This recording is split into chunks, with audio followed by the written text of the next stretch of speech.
Wabah virus corona bisa kita hindari bila mereka yang terkena penyakit ini melakukan isolasi diri. Tidak semua pasien corona harus dirawat di rumah sakit. Mereka yang tidak termasuk kelompok rentan cukup melakukan isolasi diri di rumah.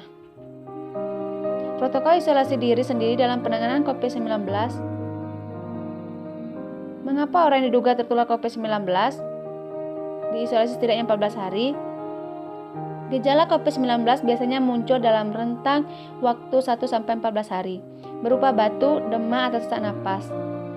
Dalam selang waktu itu, kondisi orang diduga terinfeksi COVID-19 diisolasi dan dipantau di rumah sakit, rumah, atau tempat lain. Untuk memastikan infeksi akan dilakukan tes beberapa kali.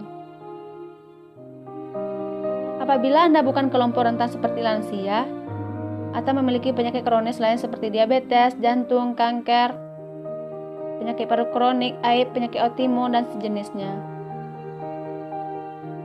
maka Anda dapat secara sukarela atau berdasarkan rekomendasi petugas kesehatan melakukan isolasi mandiri.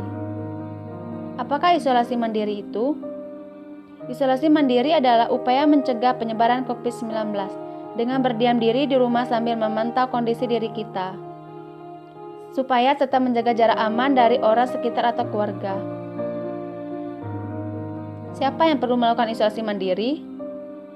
Siapapun yang memiliki gejala sakit seperti demam, batuk atau pilek, nyeri tenggorokan, atau gejala penyakit pernapasan lainnya, atau termasuk dalam kategori orang dalam pemantauan ODP,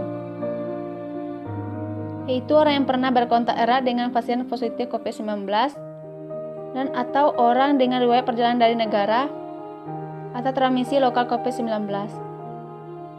Berapa lama waktu isolasi diri? Setidaknya selama 14 hari, sampai hasil pemeriksaan sampai di laboratorium diketahui. Apa yang perlu dilakukan saat isolasi diri mandiri? Tinggal di rumah dan jangan keluar, kecuali untuk mencari pertolongan medis. Sebisa mungkin gunakan kamar terpisah, dan selalu jaga jarak setidaknya 1 meter dari anggota keluarga lain. Selalu gunakan masker selama masa isolasi diri. Ganti masker secara rutin apabila basah atau kotor. Lakukan pengukuran suhu harian dan observasi gejala seperti batuk dan kesulitan bernapas. Hindari berbagi peralatan makan, piring, sendok, garpu, dan gelas. Perlengkapan mandi seperti handuk dan sikat gigi, dan juga benda pakaian atau selimut. Terapkan perilaku hidup bersih dan sehat, seperti makan makanan bergizi, rutin mencuci tangan dan sabun dengan air mengalir, serta melakukan etika batuk dan bersin. Upayakan berada di ruang terbuka dan berjemur sinar matahari setiap pagi. Jaga kebersihan rumah dengan cairan disinfektan, terutama untuk area atau permukaan yang sering tersentuh tangan. Hubungi segera fasilitas layanan kesehatan bila sakit memburuk seperti mengalami sesak napas. Apa yang tidak boleh dilakukan saat isolasi mandiri? Tidak boleh keluar rumah termasuk untuk bekerja, apalagi ke ruang publik. Bila sangat terpaksa harus keluar, gunakan masker dan hindari transportasi publik atau tempat ramai. Tidak boleh berbagi alat makan atau mandi dan pakaian bersama anggota keluarga lainnya. Cuci peralatan makan dan pakaian secara mandiri, terpisah dari anggota keluarga lain. Bila harus berbagi kamar mandi atau mesin cuci pakaian, maka bersihkan dengan disinfektan setelah dipakai. Bagaimana menjaga pertahanan tubuh selama masa isolasi mandiri?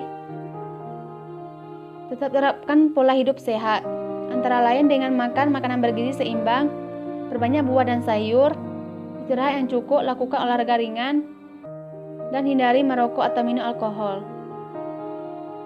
Isolasi mandiri bukanlah suatu yang sulit, namun membutuhkan komitmen baik dari diri sendiri maupun keluarga dan orang terdekat. Orang yang menjalani isolasi dapat mengalami kesepian, kekhawatiran, dan ketidaknyamanan saat mengalami gejala sakit. Maka mereka perlu dibantu, didukung, dan diberi semangat. Mari saling berempati, perkuat solidaritas, dan bersama kita melawan corona.